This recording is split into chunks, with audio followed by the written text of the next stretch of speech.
بسم اللہ الرحمن الرحیم۔ ناظرین السلام علیکم، میں ہوں آپ کا میزبان صابر شاکر۔ 1 اکتوبر اور بدھ کا دن تازہ ترین خبر کے ساتھ ہمارے ناجائز حکمرانوں کو بہت جلدی ہے اسرائیل کو تسلیم کرنے کی، اور ابھی شادیانے بجائے جا رہے تھے کہ ہم نے بہت بڑی ڈیل کی ہے اور بہت بڑا امن معاہدہ کیا ہے، ہم نے فلسطینی ریاست کو بچا لیا ہے، اور منافقین کی طرح اس کو قرآن و سنت کے مطابق عین ثابت کرنے کی کوشش کی جا رہی تھی، لیکن ابھی اس معاہدے کی سیاہی بھی خشک نہیں ہونے پائی تھی کہ وہ جا کے یروشلم اور تل ابیب میں جا کے پھٹ گیا اور نیتن یاہو نے سب کو ٹھینگا دکھا دیا۔ اب ذرا تھوڑا سا اس کی آپ کو ڈیٹیلز بتاتا ہوں، اس کے بعد پھر ایک ایک کر کے بات کرتے ہیں، کیونکہ پاکستان میں تو آپ کو معلوم ہے کہ ایک وقت سینسرشپ ہے، اور اس وقت جتنے بھی منافقین کے سردار دانشور ہیں وہ بغض عمران میں، صرف اور صرف بغض عمران میں سچ بتانے کے قابل ہی نہیں رہے، اور انہوں نے قسم اٹھائی ہوئی ہے کہ وہ سچ نہیں بتائیں گے بلکہ سرکاری سچ اور سرکاری جھوٹ بولیں گے، اور اسی لیے ان کو نہیں اندازہ کہ ان کے ایک جھوٹ کی وجہ سے اور بغض عمران کی وجہ سے کتنا نقصان ہو سکتا ہے معصوم شہریوں کا، اور وہ ہے فلسطین کے عوام، کیونکہ وہ زندگی اور موت کی لڑائی لڑ رہے ہیں، وہ اپنے سروائیول کی لڑائی لڑ رہے ہیں، اور ان سے ان کی سرزمین چھینی جا رہی ہے، جبکہ اقوام متحدہ کی قراردادیں موجود ہیں 1967 کی، 1967 کی، اور پھر پاکستان کا ایک اصولی موقف رہا ہے، کوئی بھی حکومت آئی، کوئی بھی گئی، پیپلز پارٹی کی آئی، بھٹو کی آئی، اس سے پہلے جنرل ایوب خان، اور یہ سارے کے سارے دور گزرے، جنرل ضیاء صاحب آئے، جنرل مشرف صاحب آئے، لیکن پاکستان کا ایک موقف ضرور رہا، اور اس موقف سے پاکستان کبھی بھی پیچھے نہیں ہٹا۔ اور جب کہا جاتا ہے 2 ریاستی حل، تو وہ کون سی فلسطینی ریاست ہے جس پہ پاکستان کہتا ہے کہ یہ فلسطینی ریاست ہونی چاہیے؟ وہ ہے جو اقوام متحدہ نے 1967 میں اقوام عالم نے جس ریاست کو تسلیم کیا تھا، اس وقت جتنے بھی علاقے فلسطین کے پاس تھے وہ تمام کے تمام علاقے خالی کرنا لازم ہیں، اور اسے کہتے ہیں فلسطینی ریاست۔ لیکن جو اس وقت ہو رہا ہے وہ فلسطینی ریاست نہیں ہے، بلکہ وہ آسمان سے گرا کھجور میں اٹکے سے بھی بدترین صورتحال ہے۔ تو میں آپ کو ذرا بتاتا ہوں، کیونکہ کل اسحاق ڈار صاحب نے ایک پریس کانفرنس کی، اور اس میں انہوں نے کہا کہ ہم تو اللہ تعالیٰ کو راضی کر رہے ہیں۔ مجھے افسوس بھی ہو رہا تھا اور سخت دکھ بھی اور خوف آ رہا تھا کہ یہ کتنے بڑے مکر کر رہے ہیں اور کتنا ظلم کر رہے ہیں، کیونکہ ان کو صرف ایک ہی چیز ہے کہ ان کی جو ناجائز حکومت ہے بس اس کو دوام مل جائے اور کچھ نہیں۔ اور بڑی بدقسمتی کی بات ہے کہ جنرل عاصم منیر صاحب، جو کہ سپہ سالار ہیں، افواج پاکستان کے سربراہ ہیں، اور جس کے بارے میں بچپن سے ہم سنتے آ رہے ہیں کہ مسلح افواج کے سربراہ جو ہیں اور مسلح افواج جو ہیں وہ پاکستان کی نظریاتی جغرافیائی حدود کی محافظ ہیں، وہ قومی سلامتی کی محافظ ہیں، وہ قومی مفاد کی محافظ ہیں، لیکن جنرل عاصم منیر صاحب بھی اس خفیہ ڈیل کے ساتھ اور ایک کمزور ترین ڈیل کے ساتھ، جو ہے ہی نہیں، جو فلسطین کی ریاست اس میں ہے ہی نہیں، اس کا وجود ہی نہیں ہے، اس کو تسلیم کر کے آ گئے ہیں وائٹ ہاؤس سے۔ تو پہلے ذرا میں آپ کو کچھ باتیں بتاتا ہوں تاکہ آپ کو اندازہ ہو سکے کہ یہ کتنا خطرناک کھیل کھیلا جا رہا ہے،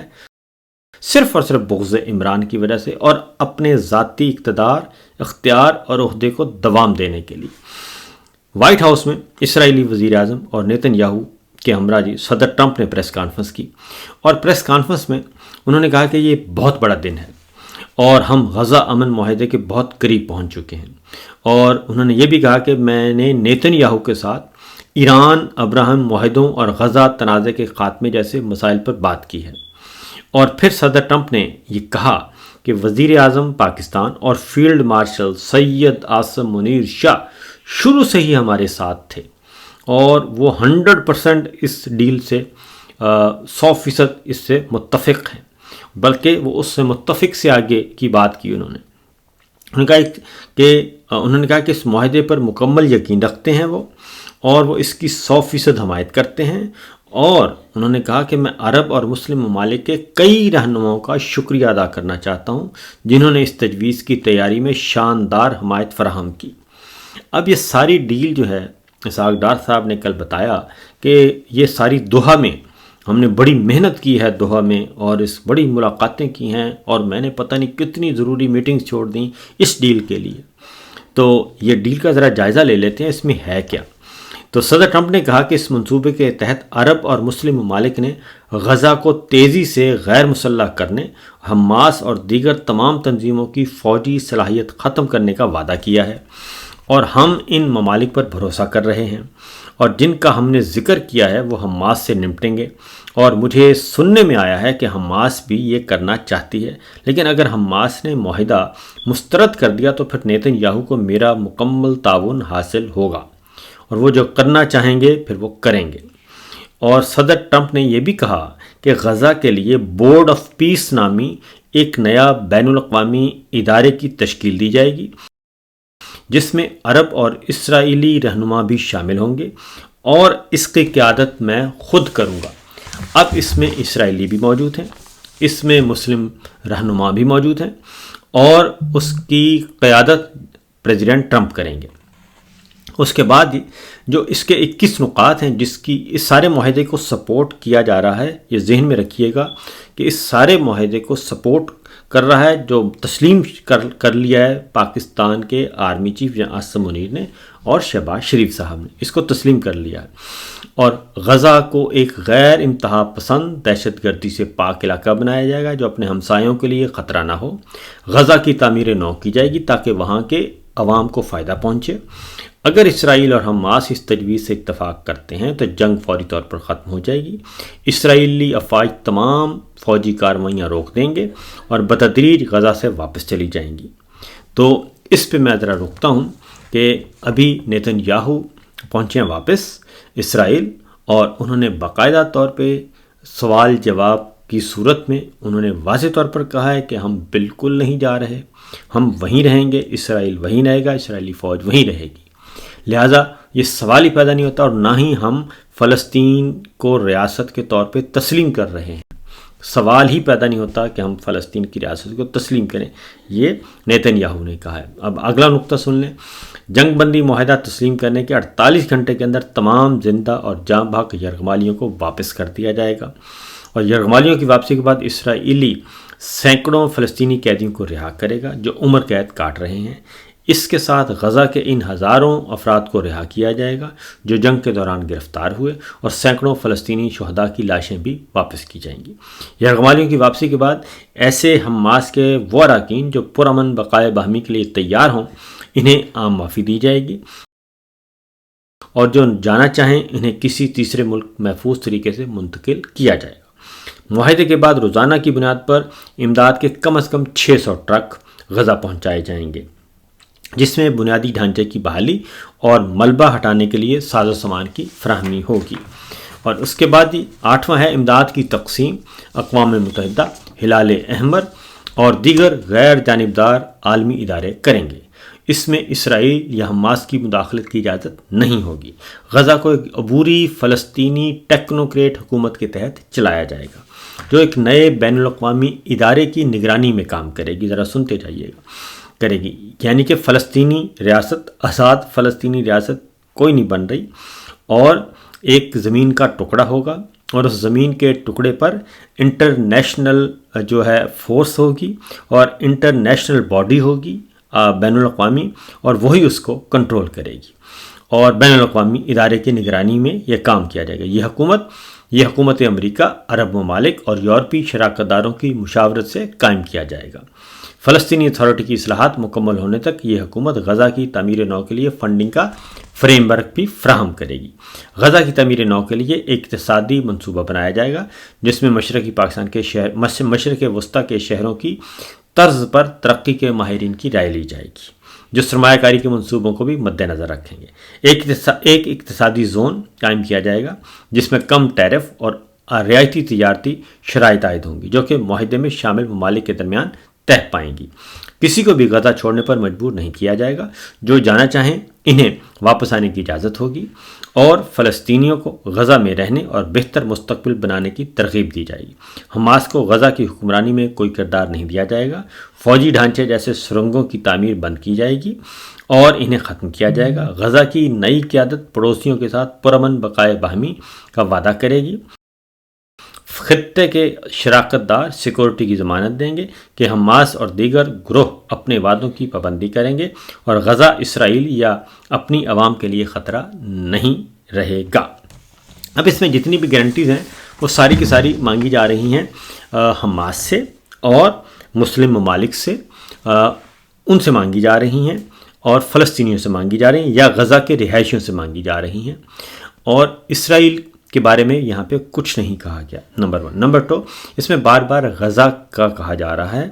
اور اس میں فلسطین کا کہیں تذکرہ نہیں ہے۔ امریکہ، عرب اور دیگر عالمی شراکت داروں کے ساتھ مل کر ایک عارضی بین الاقوامی استحکام فورس تیار کرے گا، یعنی کہ انٹرنیشنل سیکورٹی فورس جسے کہتے ہیں، اور اس میں مسلم ممالک کی فوج ہوگی، انڈونیشیا ہوگا، پاکستان ہوگا اور باقی امریکہ وغیرہ بھی یقیناً اس میں ڈالے جائیں گے، جو غزہ میں فوری طور پر تعینات ہوگی اور سیکورٹی کی نگرانی کرے گی۔ یہ فورس ایک فلسطینی پولیس فورس بھی تیار کرے گی جو مستقبل میں غزہ کی اندرونی سلامتی کی ذمہ دار ہوگی۔ اسرائیل نہ تو غزہ پر قبضہ کرے گا نہ ہی اسے اپنا حصہ بنائے گا۔ جیسے جیسے متبادل سیکورٹی فورسز غزہ میں نظم و نسق سنبھالیں گے، اسرائیلی فوج بتدریج علاقہ خالی کر دے گی۔ اور اس کے بارے میں نیتن یاہو آج کہہ چکے ہیں کہ ایسا ہم نے کوئی معاہدے میں کوئی تذکرہ نہیں ہے، ایسی کوئی ڈیل نہیں ہے، ہم فلسطینی ریاست سے، ہماری فوج فلسطین سے نہیں نکلے گی، غزہ سے نہیں نکلے گی اور فلسطین کو ریاست ہم نہیں مانیں گے۔ اگر حماس اس منصوبے کے تاخیر سے قبول کرے یا مسترد کر دے تو یہ نکات ان علاقوں میں نافذ کیے جائیں گے جہاں دہشت گردی کا خاتمہ ہو چکا ہے، اور یہ علاقے اسرائیلی فوج بتدریج بین الاقوامی فورس کے حوالے کرے گی، بتدریج اور امریکہ اور عالمی برادری دوحہ کے ثالثی کردار کو تسلیم کرتے ہیں۔ اسرائیل قطر پر مستقبل میں حملے نہ کرنے پر رضامند ہوگا۔ غزہ کی آبادی کو غیر انتہا پسند بنانے کا ایک عمل شروع کیا جائے گا جس میں بین المذہب مکالمہ بھی شامل ہوگا تاکہ اسرائیل اور غزہ دونوں میں سوچ اور بیانیہ تبدیل ہو سکتے۔ غزہ کی تعمیر نو مکمل ہونے اور فلسطینی اتھارٹی کی اصلاحات نافذ ہونے کے بعد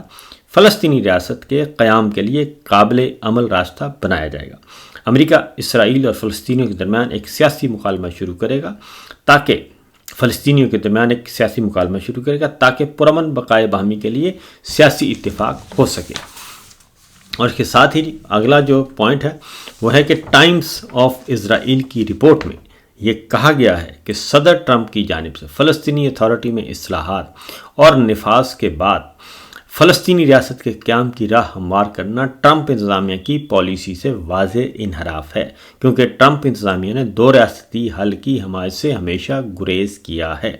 ٹائمز آف اسرائیل کے مطابق ہتھیار ڈالنا اور غزہ کو غیر فوجی علاقے بنانے کا منصوبہ حماس کے لیے قبول کرنا مشکل ہو سکتا ہے، جبکہ مستقبل میں فلسطینی ریاست کے قیام کی شق نیتن یاہو کے لیے بھی ناقابل قبول ہو سکتی ہے، جو طویل عرصے سے دو ریاستی حل کی راہ میں رکاوٹ بنے ہوئے ہیں۔ لہٰذا نیتن یاہو نے کہہ دیا کہ کوئی دو ریاستیں نہیں، صرف ایک ریاست ہے اور وہ ہے اسرائیل۔ ٹائمز آف اسرائیل نے یہ بھی بتا دیا کہ منصوبہ ابھی مکمل طور پر حماس کے سامنے پیش نہیں کیا گیا اور یہ منصوبہ تفصیلات کے لحاظ سے بھی نسبتاً مبہم اور غیر واضح ہے، اور غالب امکان ہے کہ فریقین کی جانب سے منظوری کے بعد فوری نافذ العمل ہونے کے بجائے اس پر مزید مذاکرات کی ضرورت ہوگی۔ یہ ٹائمز آف اسرائیل بتا رہا ہے، اور اس ٹائمز آف اسرائیل میں یہ ٹائمز آف اسرائیل کا مطلب ہے کہ اسرائیل کی گورنمنٹ، اور وہ بتا رہی ہے کہ جناب یہ ابھی ہوا میں باتیں ہیں اور اس سے زیادہ کچھ نہیں ہے۔ اب ذرا تھوڑا سا ایک اور جائزہ لے لیتے ہیں، کیونکہ دوسری جانب شہباز شریف صاحب جو ہیں اندرون ملک کچھ اور بتایا جا رہا ہے، اور شہباز شریف صاحب بالا اس ساری صورتحال میں شہباز شریف نے یہ غزہ جنگ بندی میں جو 21 شرائط پر مبنی تھی، اس کو فی الفور جناب فیلڈ مارشل نے بھی اور شہباز شریف صاحب نے بھی اس کو قبول و مقبول فرما لیا اور اس پہ کسی قسم کا کوئی اعتراض نہیں کیا، اور اقوام متحدہ میں جانے والے پاکستان کے سفارتی مشن میں اسرائیل پرو اسرائیل جو لوگ تھے ان کو شامل کیا گیا، اور اس پہ پہلے سے کام ہو رہا تھا، اور اس پروجیکٹ پہ آلریڈی کام ہو رہا تھا، لابیسٹ ہائی کیے ہوئے تھے، لابنگ ہو رہی تھی، ہر چیز کی جا رہی تھی۔ اور پھر جنرل ریٹائرڈ امجد شعیب کا بیان بھی سامنے رکھیں، انہوں نے اس خبر کی بھی تصدیق کر دی اسحاق ڈار صاحب نے، جس میں امجد شعیب صاحب نے کہا تھا کہ یہ سب کچھ ہو رہا ہے کہاں پہ؟ دوحہ میں۔ تو جب امجد شعیب صاحب نے کہا تھا کہ دوحہ میں ان کی طویل ملاقات ہوئی ہے جہاز میں شہباز شریف صاحب کی اسرائیلی حکام سے، تو لہٰذا اس کے بعد پھر آپ کو پتہ ہے امجد شعیب صاحب کو اٹھا لیا گیا اور پھر ان کی تصدیق کی گئی۔ تو یہ ساری جو کڑیاں ہیں یہ تو ملتی ہیں جناب، یہ پہلے سے خفیہ ملاقاتیں چل رہی تھیں، اور اردلی حکومت کی امریکہ میں خفیہ میٹنگز کی حقیقت اس وقت بھی مزید سامنے آئی جب امریکی جوش کانگریس کے سربراہ ڈینیل روزن نے اپنے ٹویٹ اکاؤنٹ پہ شہباز شریف کے ساتھ میٹنگ کی تصویر شیئر کی، جو اس سے پہلے نہ دفتر خارجہ نے بتایا، نہ UN مشن نے بتایا، نہ ہی میڈیا کے سامنے یہ خبر آئی، اور انہوں نے شکریہ ادا کیا شہباز شریف کے خطاب کے بعد، فوراً ان سے ملاقات کی اور دہشت گردی کی تمام اقسام کی مذمت کرنے کا شکریہ ادا کیا، اور انہوں نے کہا کہ میں نے 9/11 کے بعد القاعدہ کے خاتمے کے لیے پاکستان کی کوششوں کو بھی تذکرہ کیا، پھر میں نے شام اور انڈونیشیا کے صدور سے بھی ملاقات کی۔ اس کے ساتھ ساتھ جو اگلا ہے، اور امریکی جوش کانگریس کے سربراہ نے یہ بھی کہا کہ اسلام آباد سے جکارتا اور دمشق سے یروشلم تک موجود ایسے جرری رہنما بھی ہی مشرق وسطیٰ میں موجودہ تعطل کو ختم کرنے میں مدد دے سکتے ہیں، جہاں دہشت گردی کے جس میں 7 اکتوبر کے ہولناک واقعات بھی شامل ہیں طویل عرصے سے امن کی راہ میں رکاوٹ ہوئے ہیں۔ یعنی یہ یک طرفہ طور پہ صرف ایک پارٹی کو ہی مذمت کی جا رہی ہے، ایک پارٹی کو رگڑا لگایا جا رہا ہے، دوسرے فریق کو فریق اول اس میں نہیں ہے۔ غیر ملکی جریدہ جو ہے اسرائیل انسائیڈ آؤٹ کی رپورٹ میں یہ انکشاف کیا گیا کہ جنرل سید عاصم منیر نے بڑھتی ہوئی کشیدگی اور اسرائیل مخالف ملک کی احتجاج کے دوران اسرائیل کی کھلم کھلا حمایت کا اظہار کیا،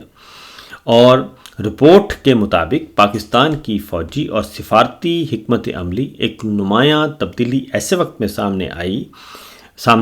کہ جب دنیا بھر کے ممالک فلسطین سے اظہار یکجہتی کر رہے ہیں، لیکن جب پاکستان میں جماعت اسلامی اور پاکستان تحریک انصاف جیسے گروہوں نے اسرائیل کے خلاف مظاہروں کا انعقاد کیا تو جنرل عاصم منیر نے انہیں دبانے کے لیے فیصلہ کن اقدامات کیے، جس سے ان کے امن اور استحکام کے عزم کا اظہار ہوتا ہے۔ اور یہ اسرائیل کا اخبار اور اسرائیل انسائیڈ آؤٹ کی رپورٹ میں یہ انکشاف کیا جا رہا ہے، اور اس میں جنرل عاصم منیر صاحب کی تعریفیں کی جا رہی ہیں کہ انہوں نے پاکستان میں پہلے سے ہی اسرائیل مخالف اور فلسطین کے حق میں جو مظاہرے تھے اس کو رکوایا، اور جماعت اسلامی کے مظاہروں کو رکوایا، PTI کے مظاہروں کو رکوایا، اور اب تو مظاہرے ہو ہی نہیں رہے، اور انہوں نے کہا کہ ان کو شدت پسند گروپ سب کو کہا گیا۔ تو عاصم منیر نے انہیں دبانے کے لیے فیصلہ کن اقدامات کیے، جس سے ان کے امن اور استحکام کے عزم کا اظہار ہوتا ہے، اور انہوں نے اسلام آباد میں اسرائیلی احتجاجی کیمپوں کو ہٹانے کا حکم دیا، اور جس کے نتیجے میں سینیٹر مشتاق اور ان کی اہلیہ سمیت کئی اہم شخصیات کو گرفتار کیا گیا۔ اس اقدام نے نہ صرف مظاہروں کو ختم کیا بلکہ یہ پیغام بھی واضح کر دیا کہ قیادت میں اسرائیل کے خلاف اختلاف رائے برداشت نہیں کیا جائے گا۔ اسرائیل انسائٹ آؤٹ کی رپورٹ کے مطابق یہ صورتحال اس وقت مزید پیچیدہ ہو گئی جب سابق وزیر اعظم عمران خان کو جیل بھیج دیا گیا،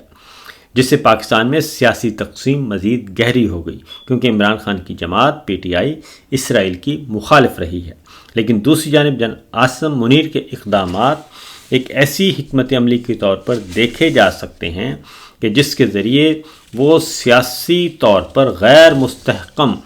ماحول میں فوجی بالادستی کو یقینی بنا رہے ہیں اور فوج کے بیانیے کو غالب رکھنا چاہتے ہیں۔